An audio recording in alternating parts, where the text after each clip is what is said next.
Heavy snow and freezing temperatures are causing travel disruption across much of the UK. There are warnings of treacherous driving conditions in the worst affected areas. Why drunk tanks may become a regular feature in our towns and cities to keep people out of A&E. And rain stops England's push for victory on the fourth day of the fourth Ashes Test.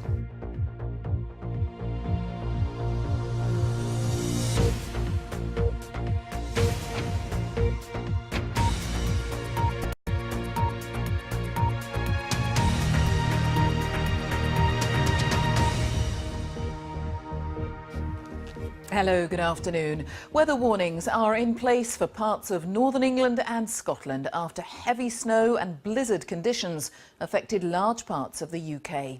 Glasgow Airport had to be closed for almost an hour with all flights suspended, but it has now reopened.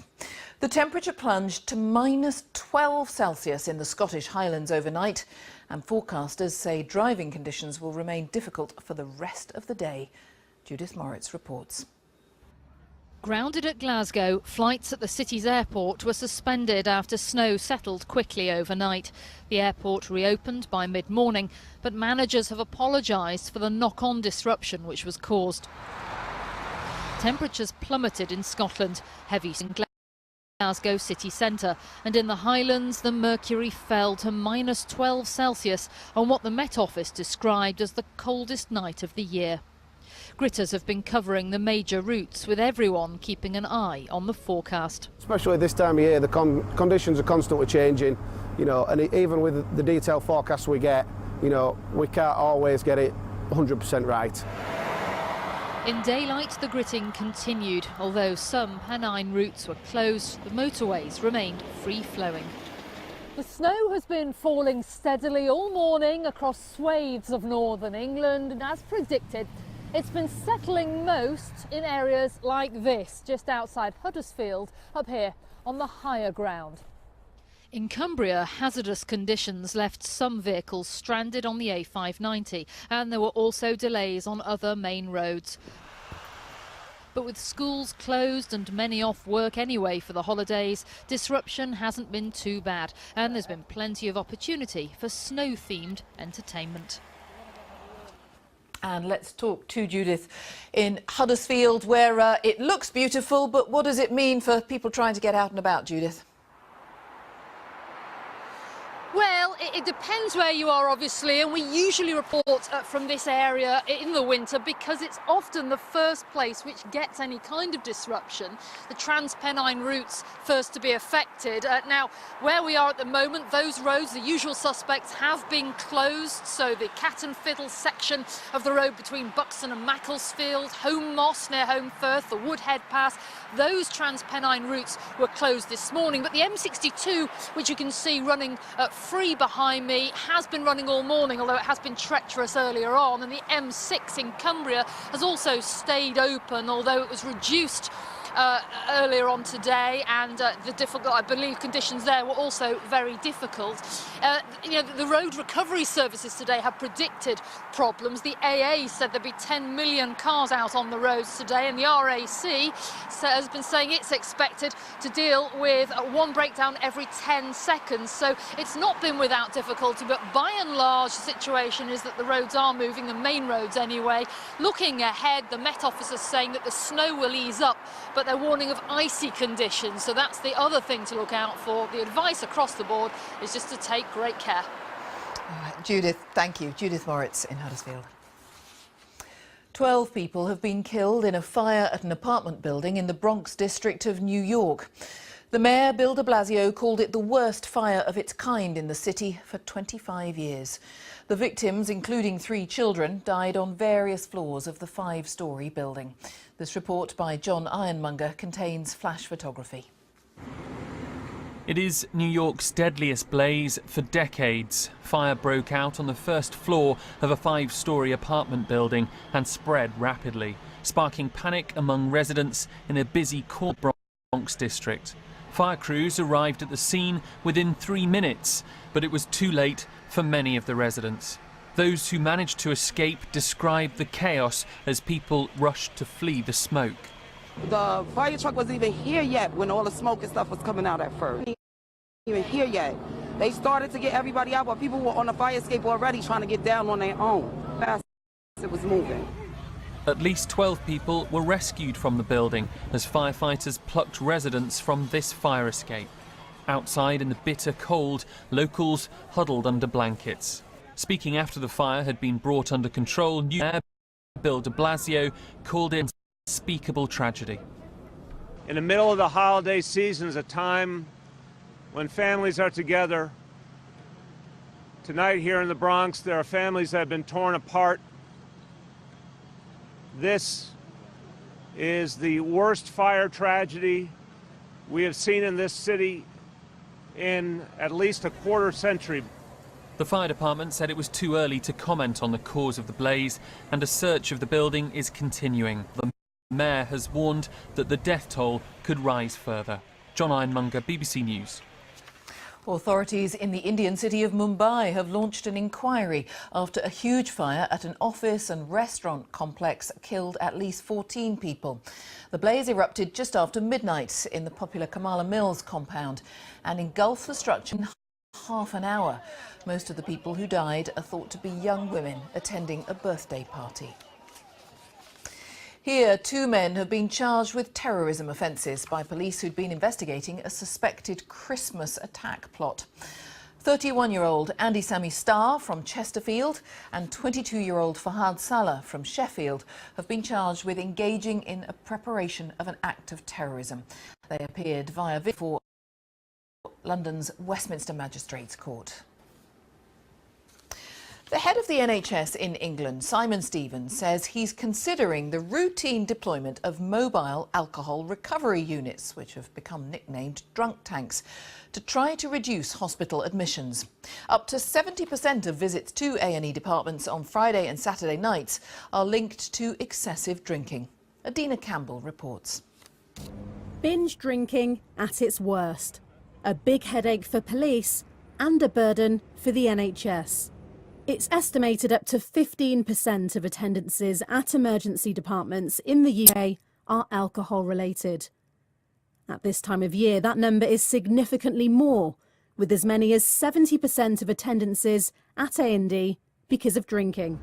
The UK's first mobile drunk tank was introduced in Bristol 3 years ago, and there have been others in Manchester, Cardiff and Newcastle. A supervised area in a city centre, it offers those who've had too much to drink a chance to be checked over by medical staff and sleep off the alcohol, keeping them away from A&E or a police cell. And now NHS England says it's considering routine use of the facility. We think that these facilities do have the potential to take the pressure off A&E departments, and that's why they've been opened in some areas of the country. But we're interested in looking at them further and seeing the results over this winter before we make a decision about rolling them out more widely. It's obviously important to reduce pressure in A&E, and if there are patients that can be managed elsewhere, that we find alternative services for those individuals. And this is one potential possibility. NHS England says it's monitoring New Year celebrations to see whether the scheme should be extended to other areas, and it will make a decision next year. Adina Campbell, BBC News. The FTSE 100 has just ended the year at a record high. The main index of shares listed in London have ended 2017 at 7,687. That is up 7.6% on last year. The mining sector saw the biggest gains this year, while utilities such as water and electricity were the weakest. A growing number of rural communities are relying on volunteers to keep certain services going. Cuts in funding means that facilities that were traditionally run either by a local authority or by private individuals are facing the prospect of disappearing. And it means that local people are to operate them unpaid, as Danny Savage has been finding out. Deep in the North Yorkshire countryside is the market town of Helmsley, a bustling community.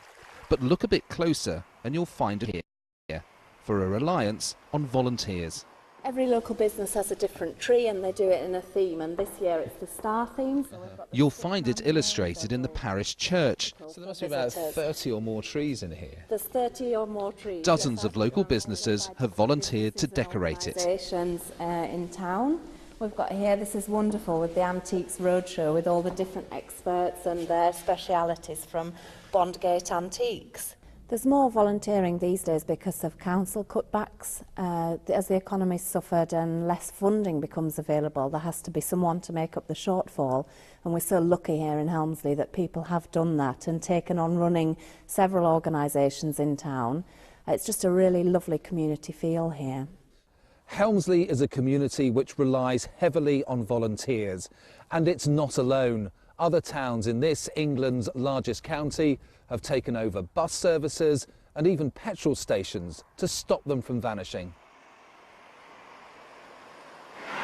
The Arts Centre and the library are two amenities that wouldn't exist here if it wasn't for locals giving up their time for free. In the nearby walled garden, more people are doing their bit, making Advent wreaths to raise money for an assisted learning project. Yes, we have some garden staff that lead. Yes, we have people that help direct in terms of maintenance, and Lisa's been helping out with the wreaths today. But 75–80% of the work is done by the volunteers. I've been a lot more confident. I've had a great big experience here. I've been able to make friends. Yes, we're all a family. And this is a rural town which also needs people to step up for vital roles on top of their day job. Chris Lazenby is a fighter. Good to go? Yeah, good to go. And in his civvies, he runs an art gallery.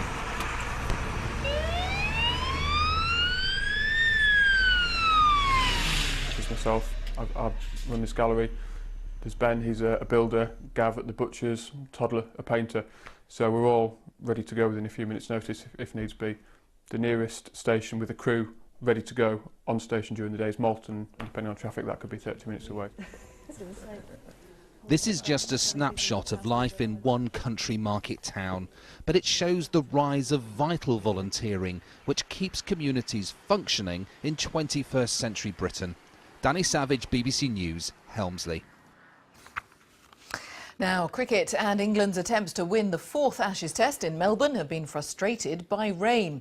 At stumps on day 4, Australia were 103 for 2 in their second innings, still trailing England's first innings total 61 runs.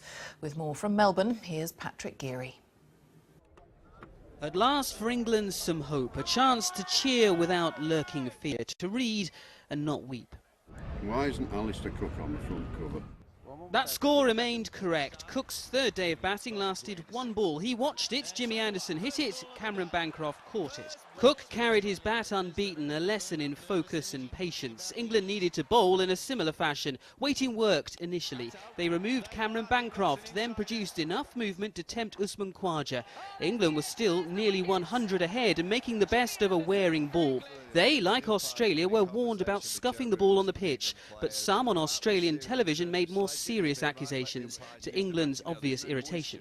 As soon as I saw the headlines, I raced into the umpires, and their words, actually nothing to worry about, absolutely fine. England's next obstacle was Australia's rock. Steve Smith reached the boundary only occasionally. England shut off the taps, but couldn't dry everything up. Showers turned to storms. Play finished at 3. Well, England denied by very English conditions at the MCG. They are the only side with a realistic chance of winning this test, and the weather on the final day looks far clearer. But the continuing presence of the Australian captain Steve Smith at the crease is a dark cloud still looming over them. Patrick Geary, BBC News in Melbourne. And that is it for now. Now on BBC One, it's time for the news wherever you are.